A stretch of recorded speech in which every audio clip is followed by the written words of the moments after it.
Hey guys, I wanted to give a quick update on where gun bills are for my bills and for other legislators' bills. So House Bill 3053, that's a bill by myself, and that's a prohibition on gun buybacks. That is moving along. That got voted out of committee the other day. It needs to be sent to calendar, so it's passed in committee. It has not been sent to calendars yet, so that's an important one if you can. And when any of these I mentioned, reach out to your legislator or to legislators that you know are impactful in getting these moved and ask them to do that. So we need House Bill 3053 to move to calendars. Next one on the list, House Bill 2458, another one of my bills.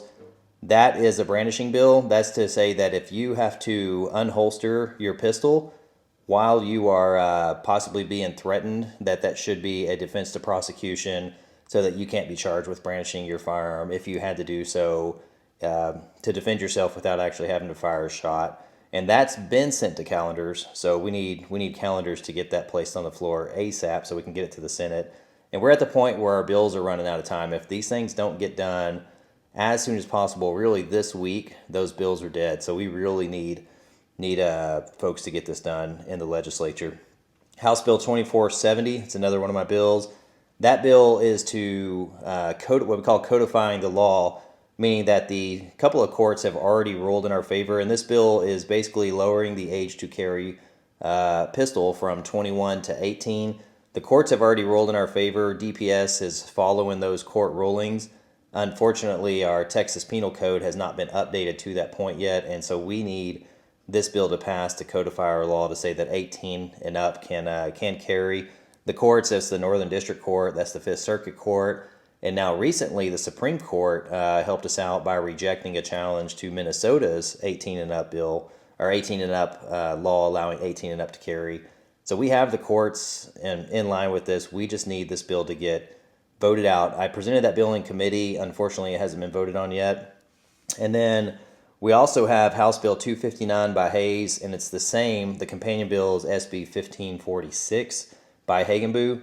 I really appreciate them filing these bills. I am a joint author on the House Bill 259, and that is to remove short-barreled weapons from the prohibited list in the Penal Code. Right now, we have a part of the Penal Code that says that a rifle less than 16 inches or a shotgun less than 18 inches is considered a short-barreled weapon. And, we also call them commonly short-barreled rifles, short-barreled shotguns. This is a very important bill. This bill got passed out of committee last time, indicting calendars. We need this bill to pass. So Hagenbu's bill in the Senate has been passed in the Senate. The Senate's already passed it. They've sent it to the House. Now it's sitting in Homeland. We need that bill voted out and sent to calendars ASAP. We also have Senator Hall's bill, which is dealing with the state fairs. A lot of y'all remember on state fairs, when I say state fairs, not state affairs, to be clear, they're state affairs of committee. Talking about the state fair prohibited carry at the state fair if you were a licensed carry holder.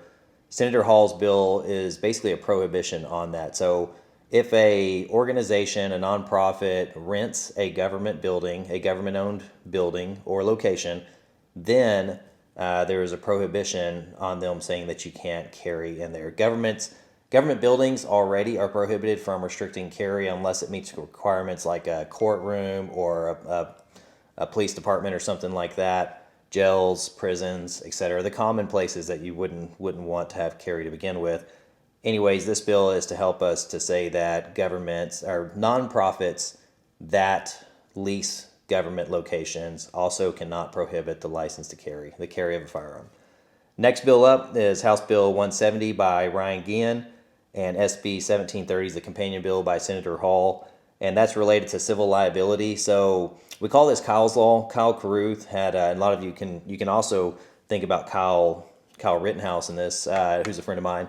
And so what this does is says that if you are found by a grand jury as no billed, meaning not guilty, you're basically found that you acted in self-defense by the grand jury, then you cannot be civilly sued by those families. You watch what happened to Kyle Rittenhouse, the way he's been sued. Watch how it's happened to Kyle Carruth, who the bill's named after, and what he had to go through after he defended himself from someone. I think this is a very important bill. This bill is being heard tomorrow in the Senate, and it's already sitting in calendars for Ryan Guillen's bill, House Bill 170 in the Texas House. So if we can, we need everybody to call. call the calendar's chair, call the calendar committee members. Be nice. Just remember that. Keep it friendly, and just say, hey, we really want to see this bill carried out. If the way it works, and I get to see this up front firsthand. Let's give everybody a chance to do the right thing. If they don't, that's a different story, and then it gets handled differently. But while this bill is sitting in their committees, my request is that you call and just kindly ask. We really want to see this. Just emphasize that this is a very important bill to Texans and to you, and that you want to see this done. I also want to give props real quick. I'll do this in another video talking about these other bills, but we have some other great reps that filed some bills. And so I've got a list here. It's Kerry Isaac, Carl Tepper, Cecil Bell, Nate Schatzline, Senator Charles Shortner, Senator Brent Hagenbu, I talked about him, Ryan Ginn, Richard Hayes, Senator Hall, Senator Hughes has a bill that's a prohibition on red flag laws, and then Briscoe Cain had the House version of that. So thank you to those legislators for filing that. We have the chance to get some really great gun bills passed this session. We just need the people that are sitting in the positions to really kill this bill. And that's said, it's not necessarily a democratic process like we all think it is. It is in the hands of a committee chair. And so I really hope that the committee chairs do this. I also want to say thanks to Cole Hefner. He's the chair of Homeland Security and Public Safety.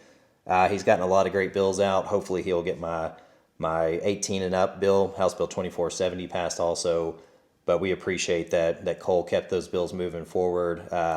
Thanks to John Smithy also, Chairman John Smithy, and the Crim jurors for getting one of my bills moved on to calendars already. So we have a chance to get a lot done. We need your help. One person can't push a giant rock up a hill. It takes a whole team to do that, and y'all are the team too. So appreciate y'all's time. Appreciate your effort to put into it, and thanks a lot. Y'all have a good day.